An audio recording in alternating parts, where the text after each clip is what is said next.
La noche del Jueves Santo había comenzado con una mezcla extraña de sentimientos. Por un lado, la alegría propia de la Pascua, sus ritos, oraciones, comidas.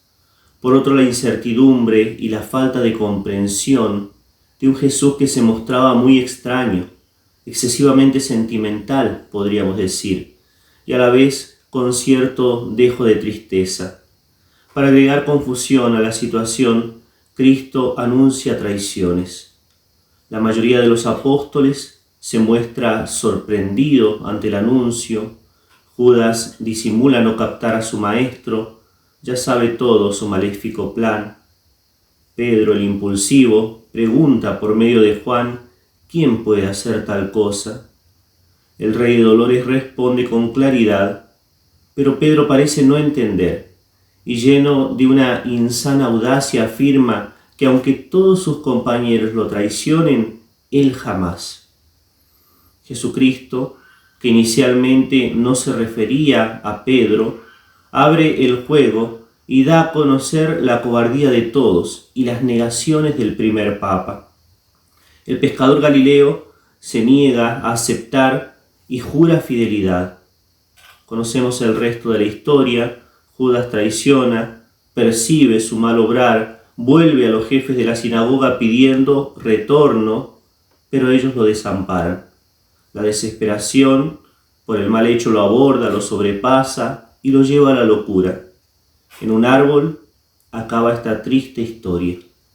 A su vez, Pedro, luego de las negaciones, corre hacia la soledad, donde da rienda suelta a su dolor y llora su arrepentimiento. Sin embargo, las saladas lágrimas le recuerdan la bondad de Cristo y deposita en eso su confianza. En ese momento, él obtiene el perdón. ¿Cuál fue la diferencia interior que llevó a Judas al suicidio, mientras que a Pedro lo llevó al verdadero arrepentimiento? Ya lo hemos dicho, fue la confianza. Una confianza que era tan radical que incluso lograba imponerse sobre un torbellino de sentimientos en contra.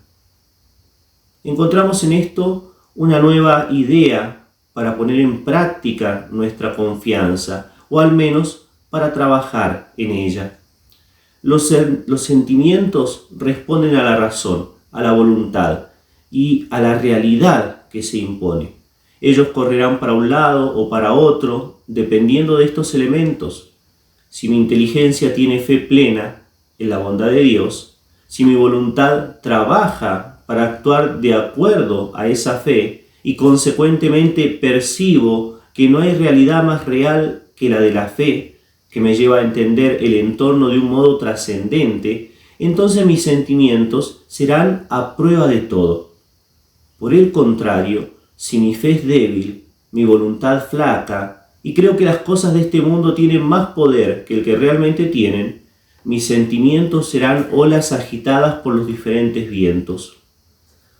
Hace algunos años, recuerdo haber visto en un cartel en una autopista de Santiago de Chile, una frase que me llamó la atención. Ahí decía, recuerda que Dios es más grande que tus problemas. Qué gran verdad, qué principio de paz esa idea. Cuando entendemos y vivimos como si Dios existiera, hasta nuestros sentimientos marchan por un camino de paz. Santo Tomás de Aquino, en su libro El Credo Comentado, él sostiene que creer en Dios es lo mismo que creer en su gobierno del mundo y en su providencia, incluso sobre las libertades humanas. Es decir, no puedo perder la paz o ponerme triste cuando sé que Dios conduce hasta las obras pésimas de los malos y las conduce para el bien. Esas verdades nos llevan a vivir siempre en paz y en alegría. Tenemos, creo yo, que compararnos un poquito al Señor en la Eucaristía. Puede haber una revolución afuera de la iglesia. Mientras tanto, Él dentro sostiene su silencio. Más aún, los enemigos pueden entrar, pero Cristo callará. Incluso más, imaginando lo peor, los malos pueden tomar el copón pueden tirar por el suelo las hostias consagradas, Cristo permanecerá en silencio, porque de algún modo misterioso, y en ocasiones demasiado misterioso, podemos decir, el Padre hará que todo se ordene al bien de sus amados.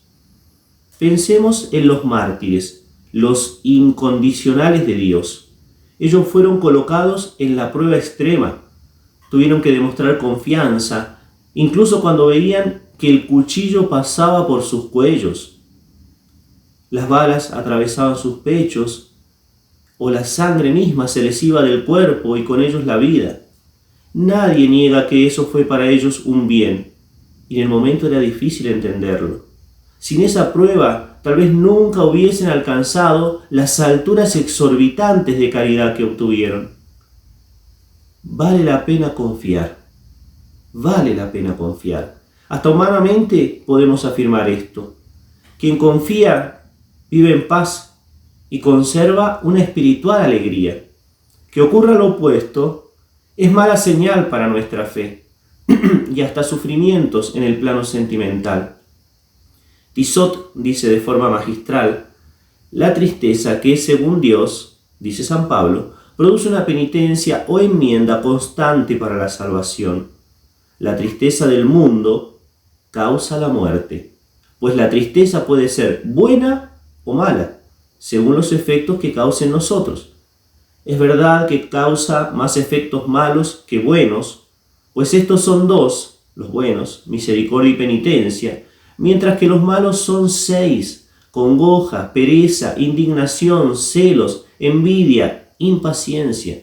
Esto hizo decir al sabio: a muchos mató la tristeza y no hay utilidad en ella, pues para 2 arroyos buenos que nacen del manantial de la tristeza, nacen 6 malos.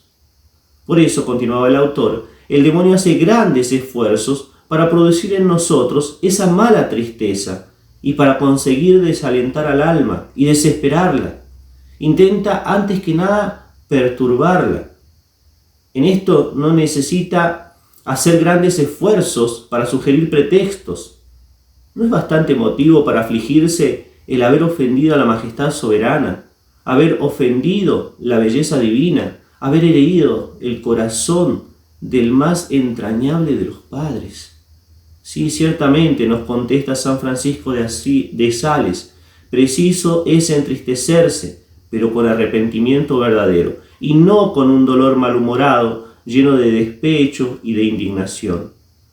El verdadero arrepentimiento, como todo sentimiento inspirado por el buen espíritu, es sosegado.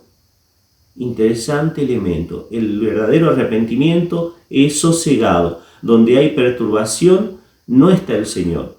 Donde empieza la inquietud y la perturbación, la tristeza buena deja lugar a la mala. En fin, si realmente queremos paz, busquemos positivamente confiar en Dios. La prueba de la efectividad del remedio salta a la vista. De ahí que San Alfonso llegue a decir, y con esto concluyo: de la confianza nacen los santos esa tranquilidad inalterable que los hizo siempre felices y tranquilos, aún en medio de los contratiempos. Vamos a pedirle a Dios esta confianza total. Confiemos en Él. Arreglemos mentalmente nuestra idea sobre Él. Trabajemos positivamente para confiar en Él. Miremos la realidad con los ojos con los que ella merece ser vista, que son los ojos reales, es decir, ver la realidad como una cosa que existe, pero que no se escapa jamás y bajo ninguna circunstancia del plan providente del Padre. Y que Dios los bendiga. Como siempre, dejen su comentario, den ese me gusta que siempre ayuda al video y compartan estos materiales. Necesitamos confiar. En momentos de turbulencia en la Iglesia, de momentos de turbulencia terrible en el mundo, necesitamos confiar. Y el corazón de Cristo nos llama a la confianza.